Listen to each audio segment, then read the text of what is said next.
Saludos a la gente que estuvo apoyándonos durante todo este tiempo que estuvimos fuera de la casa, transmitiendo por nuestro canal de YouTube y por Facebook. Así que estamos muy agradecidos porque en ese tiempo pudimos conectarnos con ustedes, pero ahora ya regresamos a la casa y desde la Iglesia El Camino estaremos haciendo transmisiones de todas las cosas que hacemos en la casa para que ustedes también la puedan recibir. Así que queremos saludar a la gente que está en las ciudades, en los pueblos, que está en Estados Unidos, que está en Argentina, en Colombia, en Haití, en Panamá. Queremos saludar a la gente que también se conecta con nosotros en Europa, Canadá. Así que saludos para todos. Sigan conectados con nosotros a través de nuestro canal, que le vamos a seguir trayendo una palabra de la revelación de Dios para este tiempo.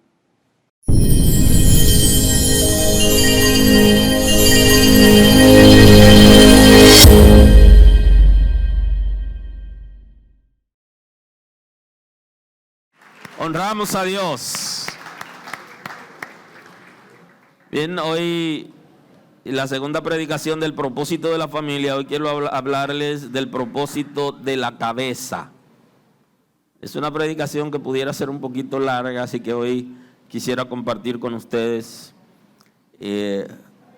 una parte, si se quiere, de esta predicación. Quiero compartir el texto bíblico en 1 Corintios 11, 2 y 3, la primera carta del apóstol Pablo a los Corintios, capítulo 11, versículos 2 y 3.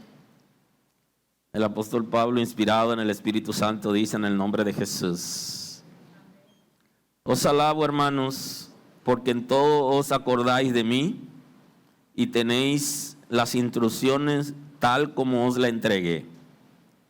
Pero quiero que sepáis que Cristo es la cabeza de todo varón, que el varón es la cabeza de la mujer y Dios la cabeza de Cristo. Muy amable. Pueden sentarse. Antes de entrar en la escritura, quiero analizar con ustedes un puntito de un estudio científico que tuve contacto en estos días. El estudio científico es acerca de la edad promedio para las personas casarse. Así que quiero calentarme un poquito hoy con ustedes y generar cierta cominilla que pueda llegar a los que no están hoy aquí, que están con su familia por este acontecimiento de fin de semana.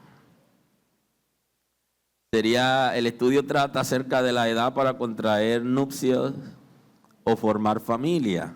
Y ya en una enseñanza acerca de la cabeza, ¿verdad? A propósito de la cabeza, sería bueno compartir con ustedes algunas pinceladas.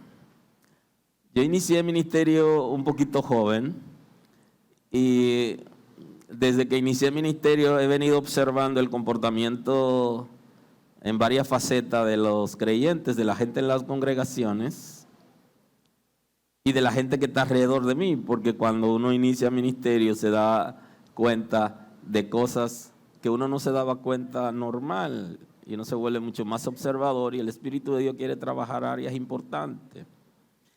Y una de las cosas que he observado, que puedo compartir hoy, es que la sociedad en general y en la iglesia, los matrimonios que se forman con personas muy jóvenes, o sea, que no son tan adultos, tienen la tendencia a la separación, a tener situaciones y al divorcio. Ustedes saben que yo hablo siempre de la ley de la excepción. Aplíquele la ley de la excepción. Pero eso lo he observado.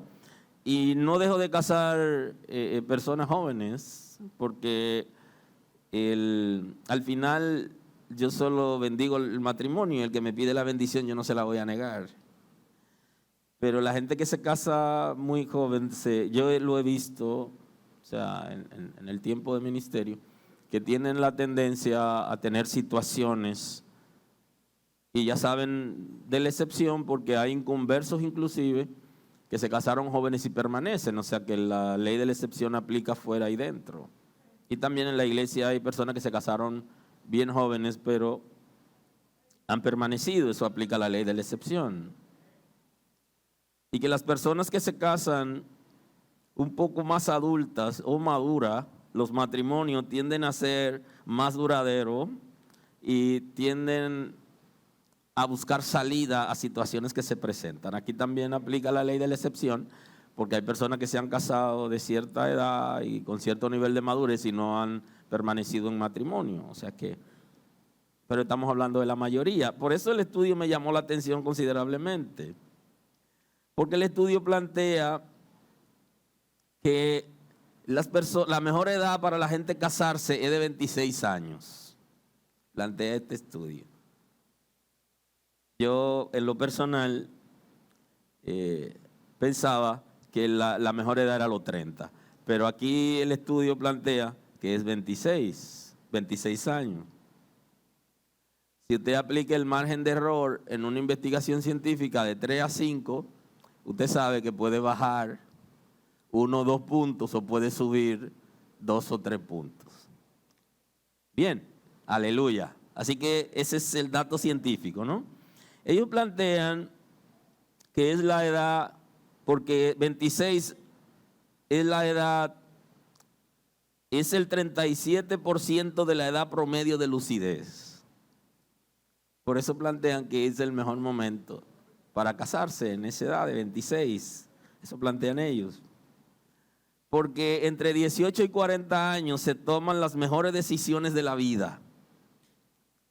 O sea que entre 18 y 40 se toman las mejores decisiones de la vida. Significa que mientras más cerca de los 40 usted está al tomar una decisión, tiende a ser mucho más permanente en la decisión que ha tomado. Y mientras más lejos está, tiende a ser más vulnerable, o sea, más inseguro a la hora de tomar cierta decisión.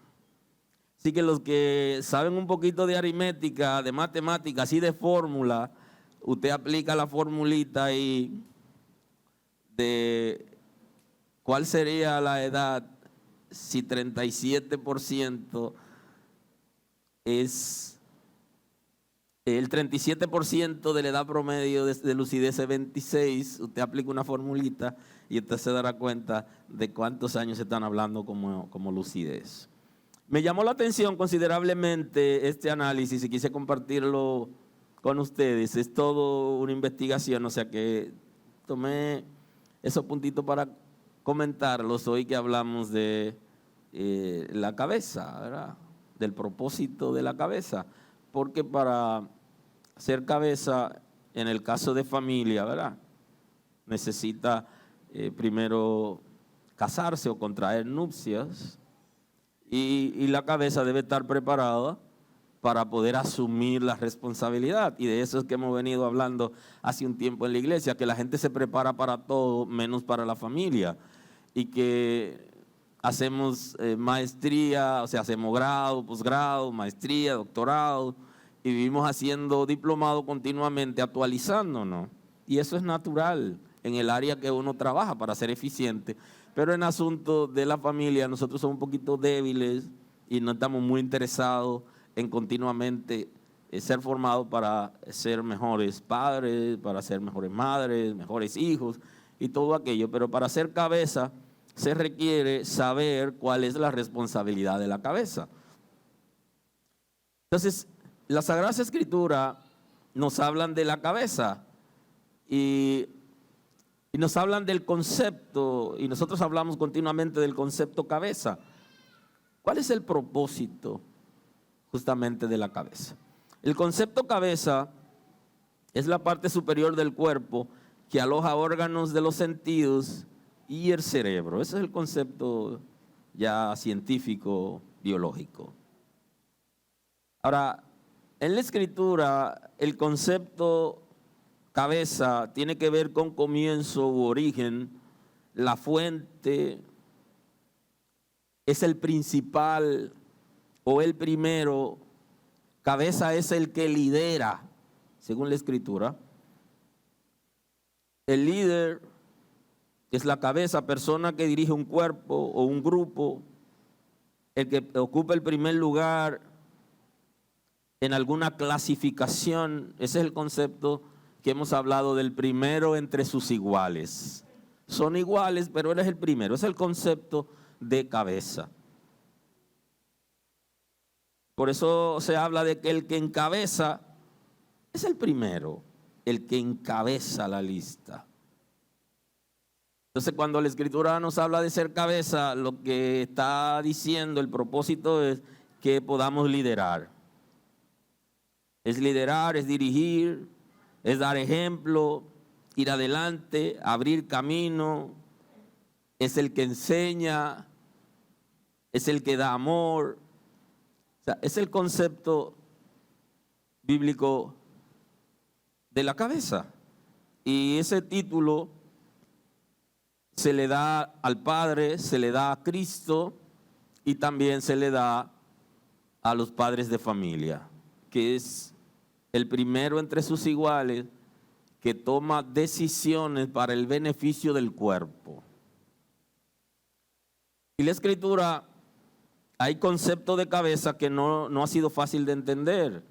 Por ejemplo, los hebreos y la iglesia no entendió el concepto de cabeza que le dio el Señor al pueblo de Israel. No hemos entendido, el pueblo de Israel parece que no lo entendió bien, la iglesia tampoco ha entendido el concepto cuando el Señor le dice en Deuteronomio acerca de que iba a ser cabeza.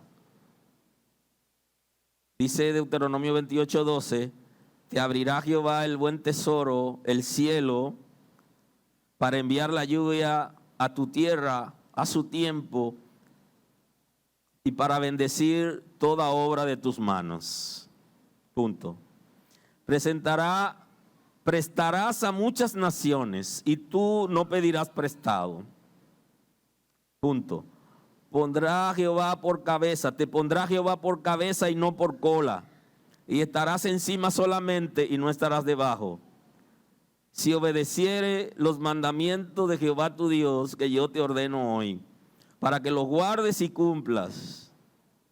Y si no te apartase de todas las palabras que yo te mando hoy, ni a diestra ni a siniestra, para ir tras dioses ajenos y servirles.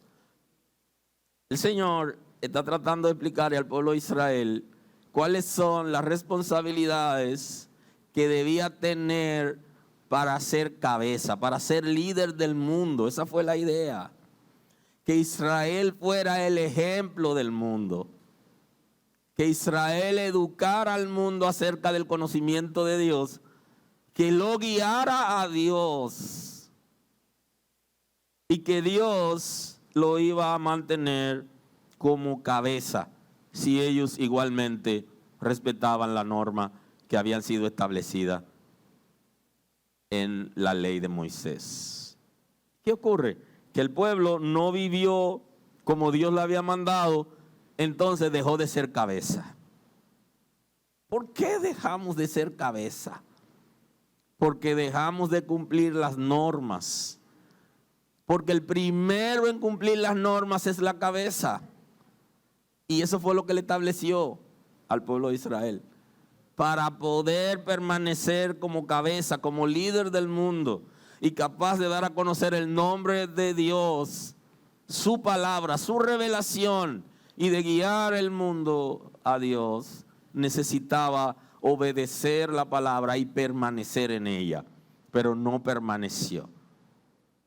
Y perdió la autoridad, porque la autoridad viene dada en la medida que nosotros vivimos principios. Si no vivimos esos principios, entonces perdemos autoridad. Y el pueblo de Israel no entendió que el concepto cabeza venía condicionado a la obediencia, al sometimiento a Dios para poder guiar a otros, porque no tenía que dar. De ahí es que el apóstol Pablo, cuando escribe a los Corintios, cuando escribe a los Efesios, él habla considerablemente acerca del concepto. Y entonces en el capítulo 11, 2 y 3, él habla claramente acerca del concepto cabeza. Os alabo, hermanos, porque en todo os acordáis de mí y tenéis las instrucciones tal como os la entregué. Entonces, el apóstol Pablo está pasando revista al comportamiento a partir de haber recibido la palabra que Dios había puesto en él y que él había dado a la iglesia en Corinto. Y entonces él hace hincapié en un punto importante. Pero quiero que sepáis que Cristo es la cabeza de todo varón y el varón es la cabeza de la mujer y Dios la cabeza de Cristo. Está tratando de explicarnos cómo el Padre es cabeza, cómo Cristo es cabeza y cómo el esposo es cabeza. El Padre, ¿cómo demuestra la Escritura que el Padre es cabeza en la Trinidad de Dios? Padre, Hijo y Espíritu Santo. El Padre es el primero entre sus iguales, porque una misma sustancia, una sola voluntad, comparte la Trinidad de Dios. Y entonces dice el texto que Él es cabeza. Cuando nosotros leemos acerca de la obra de Cristo, de su ministerio terrenal, nos encontramos que Cristo continuamente hablaba acerca de la obediencia al Padre, del compromiso que Él tenía con el Padre y que Él, como todo hijo, hacía lo que su Padre le había dicho que haga y lo que Él había visto hacer al Padre. Punto importante. Porque lo que había visto hacer al Padre, eso hacía y continuamente daba gloria al Padre.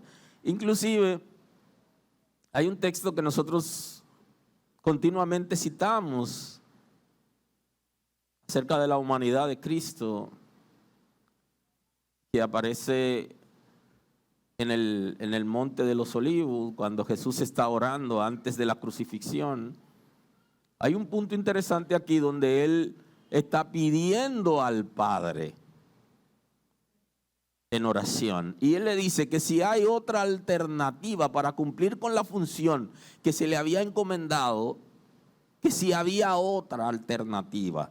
Significa que el Padre tenía autoridad sobre Él, a quien Él estaba demandando una salida en medio de la crisis. Y esa es la cabeza. Cuando usted dirige una compañía, una empresa, un negocio, usted dirige un ministerio, una congregación, usted dirige una familia, cuando se presenta un problema, ¿dónde hay que ir? Donde la cabeza. Y la cabeza tiene que saber dar solución. Cuando hay un tranque, hay que ir donde el supervisor de cajas para que autorice la situación o resuelva, porque hay un problema. ¿Quién va a resolver? Por eso el que es cabeza tiene que estar preparado para dar una respuesta en acción, para traer soluciones. Claro, la respuesta del Padre hacia Cristo fue negativa. No hay otra fórmula que la que ya habíamos hablado, que la que fue establecido antes, que te encarnas y que va a la cruz y que sufre y lleva los pecados de la humanidad.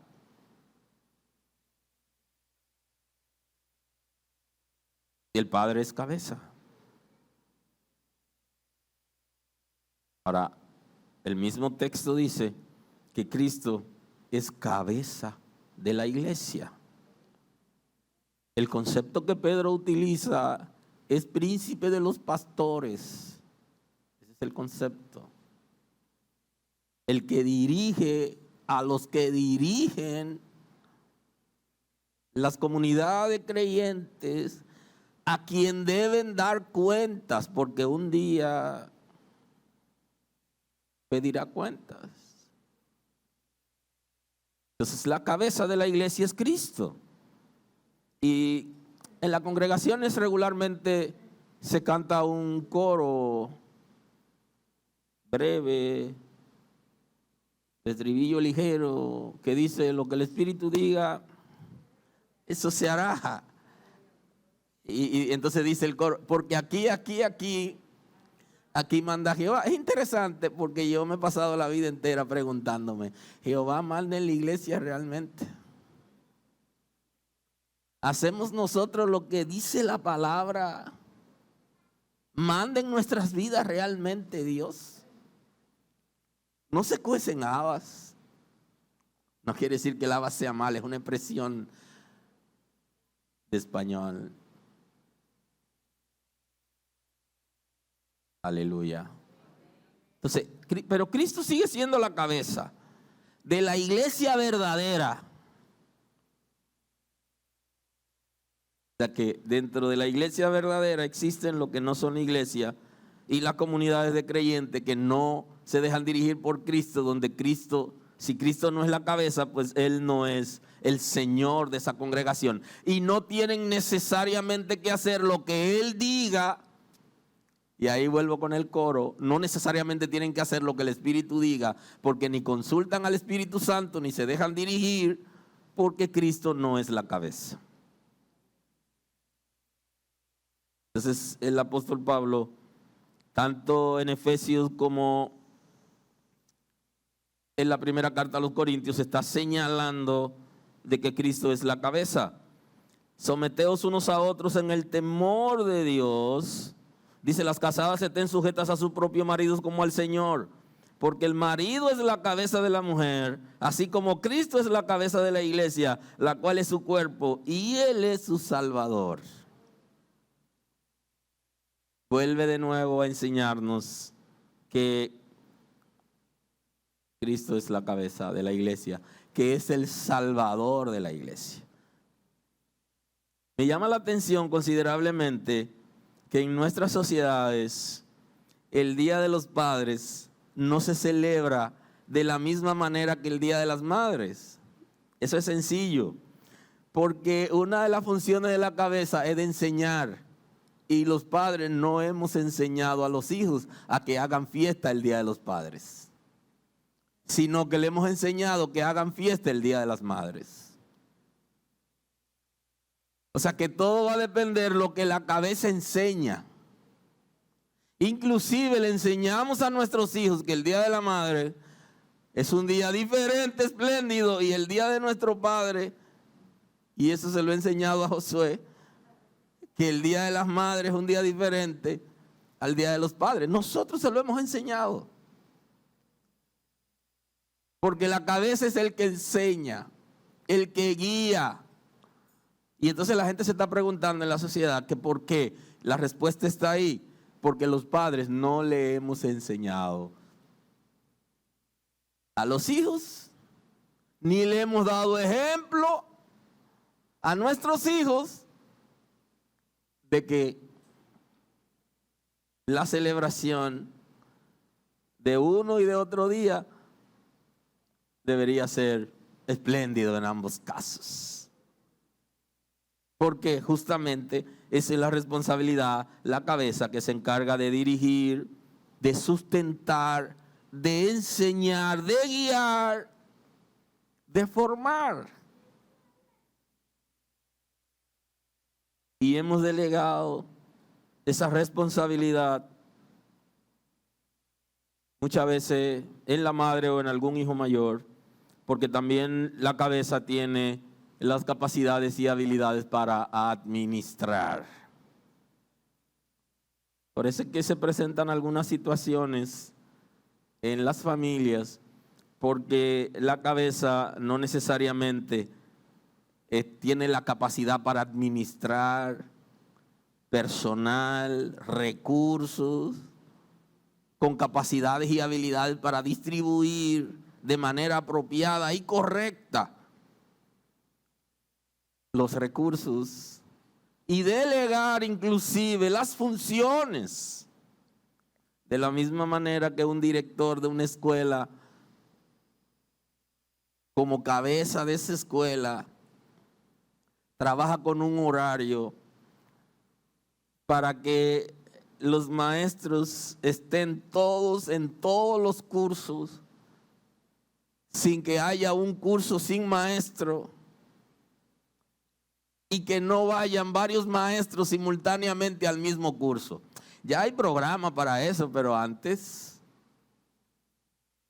era todo un trabajo magistral para establecerlo. De esa misma manera, un padre de familia tiene que aprender a administrar, a distribuir recursos. Y por eso se requiere de la cabeza. ¿Por qué la cabeza? Porque se requiere de alguien que lidere. Por eso la gente habla, un cuerpo acéfalo no tiene vida, no tiene cabeza.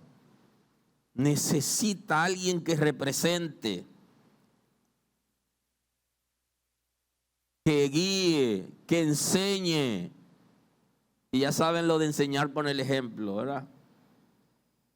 Que es una famosa ley del 70-30, que nuestros hijos hacen, del 100 que le decimos hacen 30 y del 100 que hacemos hacen 70.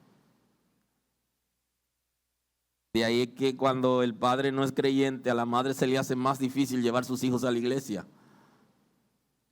Le retuerce el brazo al muchacho. Y hay una edad donde el muchacho dice, yo no voy, me voy a quedar con papi.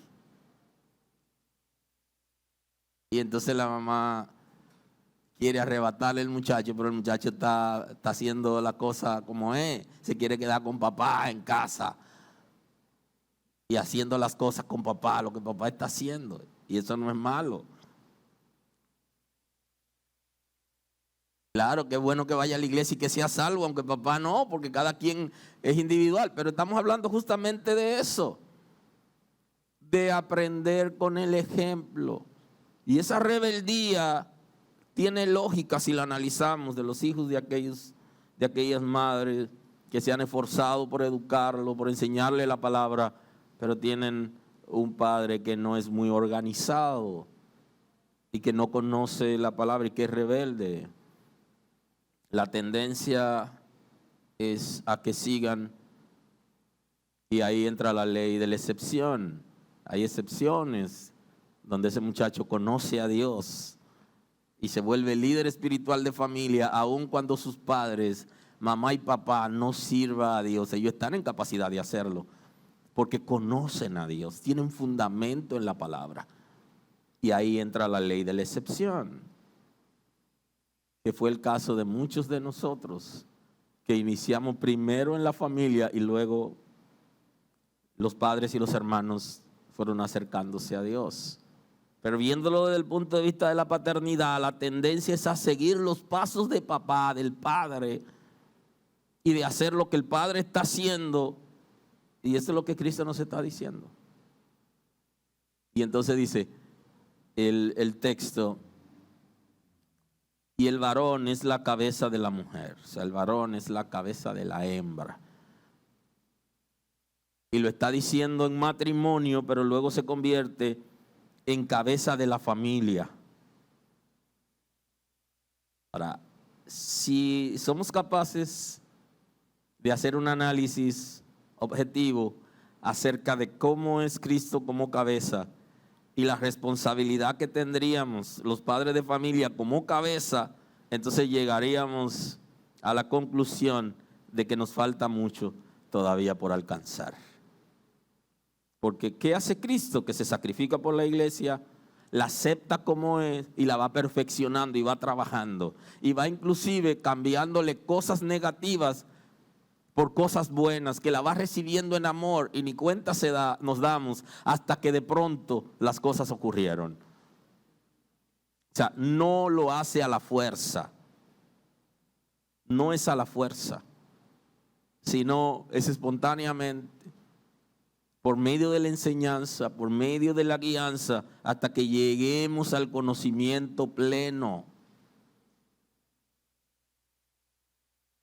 Si como cabeza guiáramos a la esposa y los hijos conforme al modelo bíblico, la cosa fuera diferente. Es una guianza en amor, en respeto. Es una guianza hacia los principios, hacia la verdad, por encima de nuestros intereses particulares o personales. Porque los intereses personales deben estar por debajo de los intereses del reino de Dios. No es necesariamente lo que yo quiero o me gusta, o como yo entiendo que debe ser, sino conforme al diseño de la palabra de Dios. Y entonces por eso en Efesios cita de nuevo y dice: someteos unos a otros en el temor de Dios. Las casadas estén sujetas a su propio marido como al Señor, porque el marido es cabeza de la mujer, así como Cristo es cabeza de la iglesia, la cual es su cuerpo y Él es su Salvador. En ambos textos de 1 Corintios y Efesios, el apóstol Pablo está tratando de enseñarnos el principio. El principio de ser cabeza, la responsabilidad. Aleluya. Si el propósito de la cabeza es liderar, tenemos que aprender a liderar una familia. Tenemos que aprenderlo. Y lo vamos a aprender por medio de la palabra de Dios y de las técnicas que tienen la ciencia, si se quiere, para enseñarnos a hacer las cosas de manera correcta.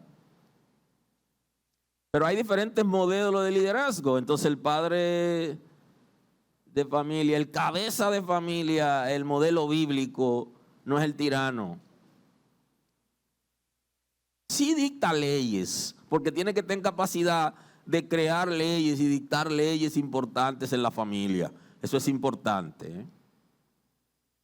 Pero leyes que son aplicables desde el que la trae, que sería la cabeza, como a quienes se la está imponiendo.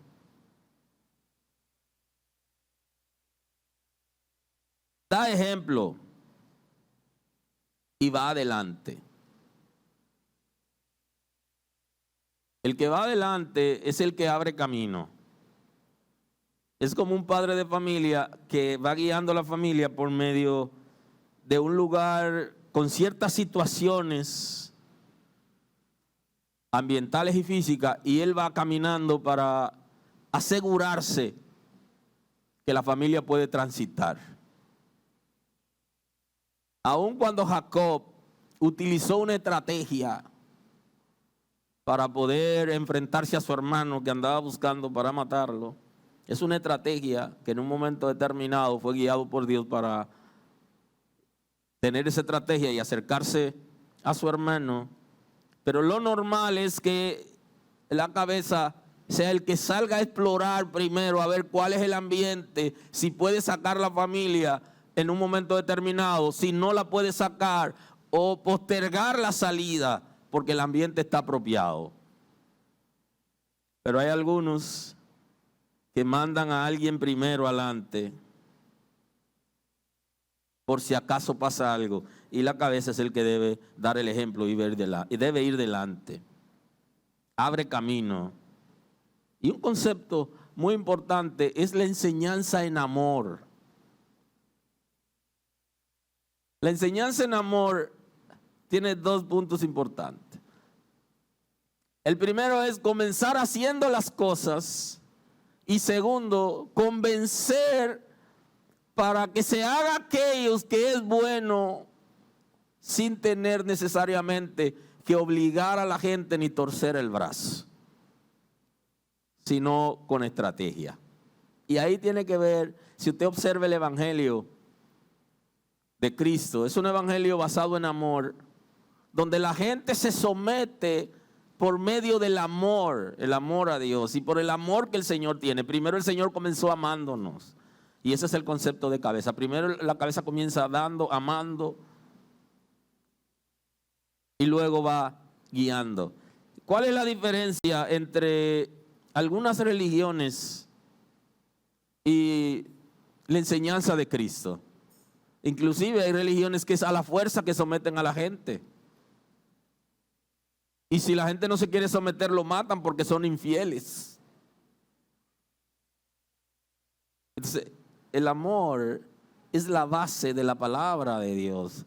del principio de Cristo. Y Él como cabeza nos ha enseñado ese principio, el principio del amor, donde desarrollamos capacidades y habilidades para llegarle a la gente a tal punto que la gente reciba la palabra, la digiera, la acepte y reaccione sin que sea la fuerza, porque hay lo natural, la resistencia natural que tiene que ver con que si me vienen a someter a la fuerza, yo me resisto. Eso es de manera natural. Inclusive es una técnica que las mujeres deben aprender con sus esposos, que cuando él siente que le están dando orden o que lo están sometiendo a la fuerza, se tranca y se defiende. Pero cuando esa mujer va en amor con él, termina él haciendo lo que ella dice, porque tiene la capacidad para llevarlo a hacer lo que ella quiere y él ni cuenta se da. Pero cuando ella llega, no te dije que sacara la basura, ya él siente como que ven acá. Pero, y se tranca. Y eso es natural. Si somos capaces de guiar en amor, todos terminaremos haciendo lo correcto y nos involucraremos de la misma manera que nos estamos involucrando para servir a Dios. Hemos entendido el mensaje preciso. Entendimos el mensaje cuando Él dice: ustedes tendrán aflicciones en el mundo, pero confíen, yo he vencido al mundo. Entendemos lo que nos está diciendo. Yo pasé por ahí, yo viví eso, y lo que le estoy diciendo a ustedes que vivan no es ajeno a mí. Yo también lo viví, yo pasé por ahí. Tuve las situaciones que ustedes están teniendo ahora. Yo soy partícipe de eso. No es extraño. Cristo no es un líder uñita limpia. Ese concepto es que no se ensucia la mano, que no participa de las cosas. No, Cristo ha participado. Y quiere enseñarnos que nosotros también participemos como parte de esa dinámica de liderazgo de familia, de ser cabeza, donde hay un lenguaje en amor, hay una palabra en amor, hay una palabra de afirmación. Y somos capaces de iniciar a hacer aquello que estamos diciendo que se haga. Y no nos impone leyes por encima de lo que se es capaz de hacer. Y por eso Él llamó la atención a los fariseos, a los religiosos de su tiempo, porque ponían cargas sobre la gente que ni un dedo le ponían. Y Él llamaba la atención, porque así no se lidera, así no se es cabeza. Tienen que ser parte de la dinámica, y lo que están enseñando tienen que vivirlo, y la carga que ponen sobre la gente igual debe estar sobre ustedes. Y entonces la gente decía: Él habla como quien tiene autoridad. Y el mensaje que la gente estaba diciendo era: Él habla como que vive lo que está diciendo, como que vive aquello que está enseñando.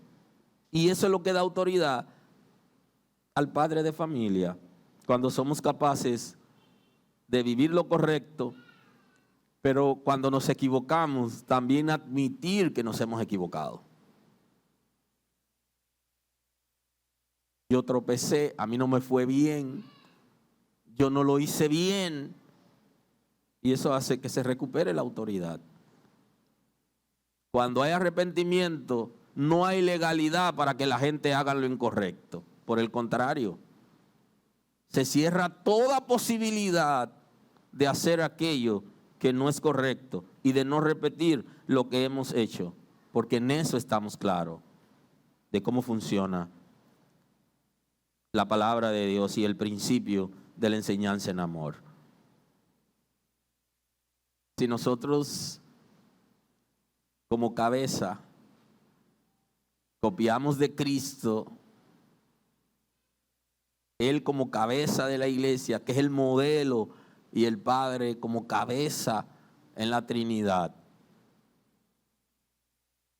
tendríamos una vida un poquito más ajustada a lo real. Cristo también acepta la independencia. Cuando existe un atributo de Dios que se llama justamente así, la independencia, pero es un atributo no comunicable, o sea, el ser humano no debería ser independiente.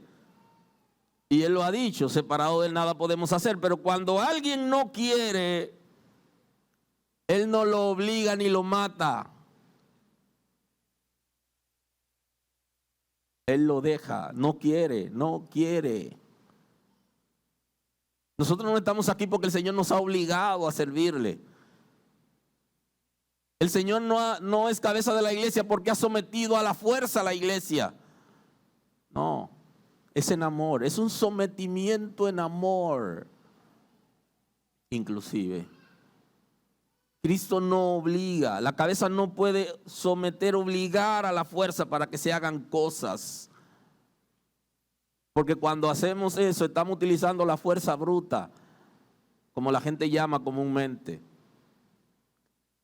Y técnicamente es posible resolver situaciones. Y en amor se pueden superar situaciones difíciles. Pero el mismo Señor que sabe que la independencia no nos conviene, cuando nos rebelamos y nos queremos hacer independientes de Él, Él consciente que no nos conviene, nos deja tranquilos, aun cuando el Espíritu sigue trabajando en nosotros con el propósito de que nos dobleguemos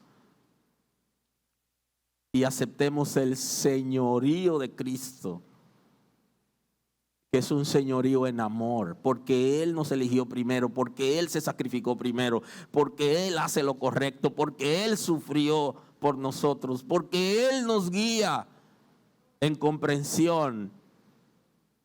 Ahora, Él también disciplina. Y las cabezas que son permisivas no hacen su función de manera correcta, porque toda cabeza debe disciplinar.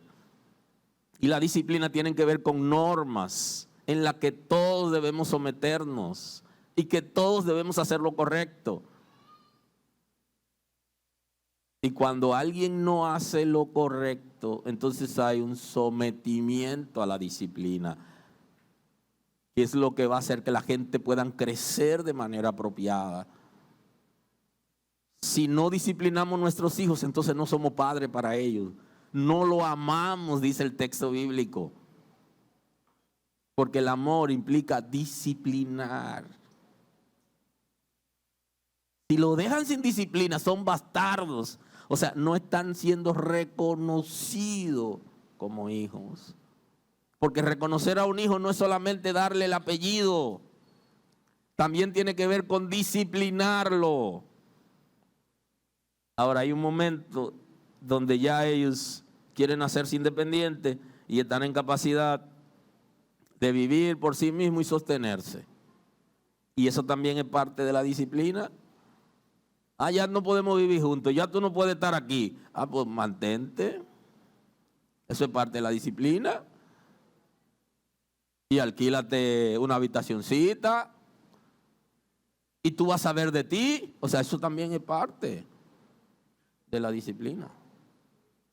El que no se quiere someter a las normas, pero no lo maltrata, sino que le enseña lo correcto. Y vamos a seguir siendo amigos y de todo, y tú puedes contar conmigo, pero tú no quieres hacer lo correcto. Y esa es la relación. Así se rompe la relación con Dios y nosotros.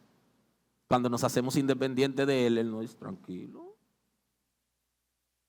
Tú te puedes sostener por ti mismo. Y dice, por ahí anda el diablo como león rugiente. Te va a meter para allá, va a cruzar la línea. Te va a atrever a hacer. Bueno, pues te voy a dejar que tenga tu propia experiencia. Eso también es parte de la disciplina. Y no quiere decir que no nos ame, sino que nos está dejando porque eso es lo que nosotros estamos pidiendo. Y cuando usted analiza el concepto del hijo pródigo, eso fue lo que hizo el padre. Dame lo mío que yo me voy, pero ¿qué es tuyo? Y que tú tienes algo aquí. Sí, yo tengo algo, porque yo he trabajado mi vida entera aquí. Dame lo mío que yo me voy. Ah, ¿tú lo quieres? Toma. Lo dejó que tenga su propia experiencia. Ahora, cuando ese hijo se independizó, que gastó lo que tenía y no consiguió trabajo digno, dijo, yo vuelvo para allá atrás. Entonces hay un momento que toca la puerta y sale el padre de familia. No deja que salga la mamá, si no sale él y le dice, hola, bendición papi, Dios te bendiga, ¿cómo tú estás? ¿Cómo te ha ido?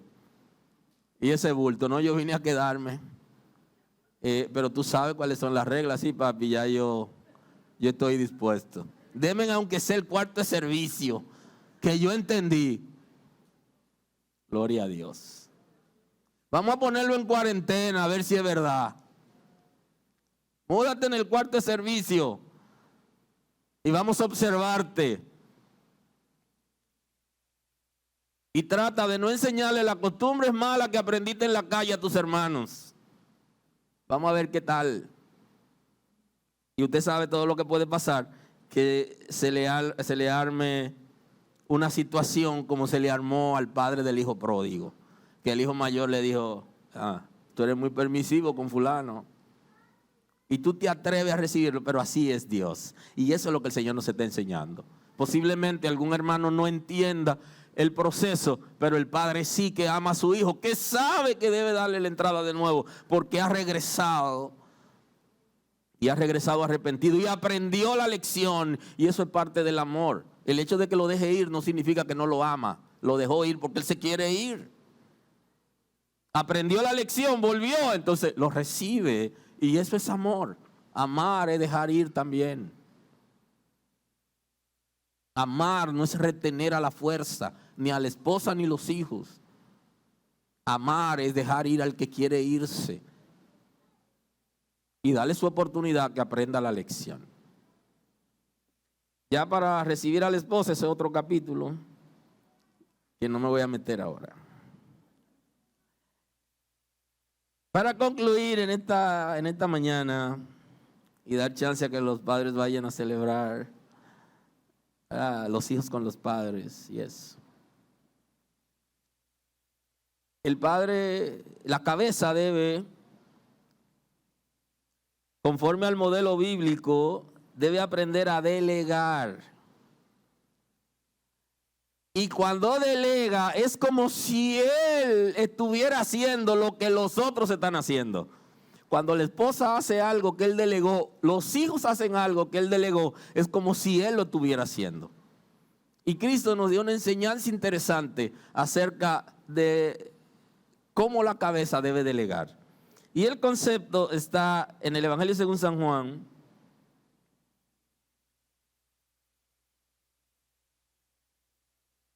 capítulo 14, versículo 12.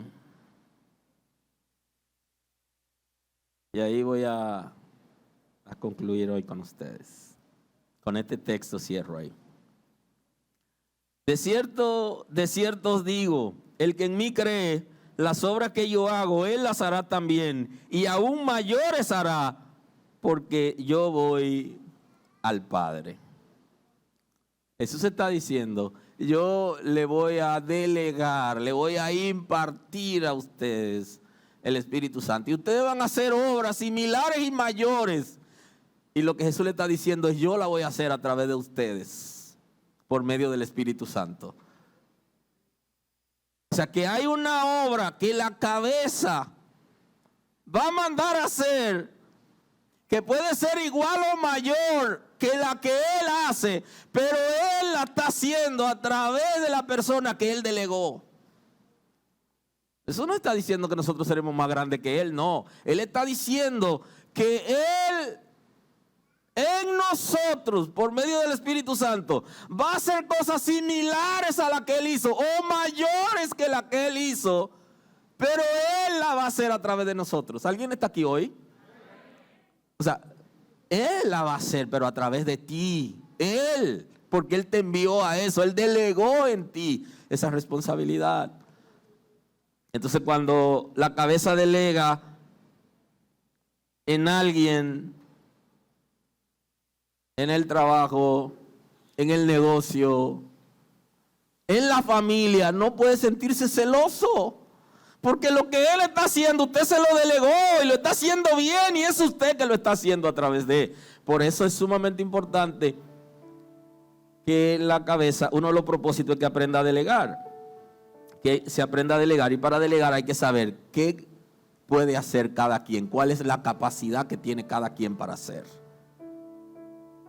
Y usted observa que muchas veces la esposa es la que tiene ciertas habilidades y capacidades para administrar lo económico y administrar ciertas cosas en la casa. Entonces el esposo como cabeza lo está haciendo a través de ella. Y no debe sentirse mal porque él lo está haciendo a través de ella, porque él delegó en ella o en alguno de los hijos para cumplir alguna tarea. Porque si la cabeza no delega, no hay cabeza. Pregúntele a Cristo, que cuando cumplió el ministerio y resucita de entre los muertos, le dio a los apóstoles la guianza de la iglesia. Y le dijo: guíen ustedes la iglesia. El Espíritu Santo estará con ustedes. Y él ascendió. Delegó la responsabilidad de la iglesia. Y por eso existe en una comunidad de creyentes un pastor. Porque el Señor delegó esa responsabilidad y Él va a obrar a través de él. Pero es Él que está obrando. Y entonces la cabeza tiene que aprender a delegar, igualmente en la familia. Y las decisiones que se tomó, esas son las decisiones porque hay autorización para tomar esas decisiones. Pero hay una cosa que sí hace la cabeza, y es que supervisa que las cosas se estén haciendo bien. Usted sabe que en el lenguaje popular en nuestro país habla de que las cosas están manga por hombro, y eso es como están en desorden. Ese es el concepto. Entonces el que supervisa no deja, la cabeza no debe dejar que las cosas estén en desorden, porque la falta de supervisión hacen que la gente esté en desorden. Y por eso el Espíritu Santo está haciendo el trabajo que Cristo le encomendó como cabeza, para que las cosas estén en el orden que se ha establecido. Todos los que reciben la responsabilidad de hacer algo o que se le delega algo deben ser supervisados para beneficio de la persona. ¿Alguien está aquí hoy? La cabeza no se desentiende de sus responsabilidades. Que aunque delega, está pendiente que las cosas se están haciendo como es correcto, como se dijo que hay que hacerla. Y tiene la capacidad para llamar la atención. Y esto también es un concepto de amor. Cuando se llama la atención en amor, es diferente, porque no se avergüenza en público. Al menos no se avergüenza en público con propósito de dañar, porque a veces se puede cometer un error, y que todos lo hemos cometido, de decirle algo a alguien sin la intención de, quizá por la falta de conocer a esa persona. Pero la cabeza no avergüenza en público, porque lo hace en amor. Y el que trabaja en amor quiere que la gente proceda a lo correcto. Así que la paz de Dios esté con nosotros. Y el Señor ha decidido crear cabeza, y esto tiene un propósito. Señor, gracias en esta mañana. Honor y gloria a ti. Gracias por tu misericordia. Danos la oportunidad, Señor, de hacer las cosas de manera correcta, de ser el Padre conforme al diseño bíblico, de liderar conforme al diseño bíblico. Señor. Danos la sabiduría, el entendimiento para trabajar con aquellos que son difíciles, para trabajar con nuestros hijos en el periodo de la adolescencia o en momentos difíciles en la vida que pasan, y nosotros poder guiarlo de manera correcta, sin buscar necesariamente nuestros intereses, sino los intereses del reino. Que nuestra familia te ame a ti, Señor. Que podamos servirte todos en amor y servirnos unos a otros en amor. Gracias por tu misericordia. Perdona, fortalece, restaura la responsabilidad de los cabezas de familia en este tiempo, Señor. Que podamos ser ejemplo de buenas obras. Y como establece tu palabra, que se derramaba la unción desde la cabeza, que eso mismo ocurra en este tiempo. Que desde la cabeza comience a derramar la unción del conocimiento, de la sabiduría, de las habilidades y capacidades, en el nombre de Jesús. Gracias. Gracias por estar con nosotros escuchando la palabra. Hoy es un buen día para que tomes una decisión para recibir a Cristo como tu Salvador. Nosotros queremos estar contigo y apoyarte en el conocimiento de la palabra. Podemos trabajar contigo un curso de estudio bíblico para que puedas conocer a Dios. Hoy es un buen día. Llámanos o escríbenos por WhatsApp y estaremos contigo en este momento. Dios te bendiga.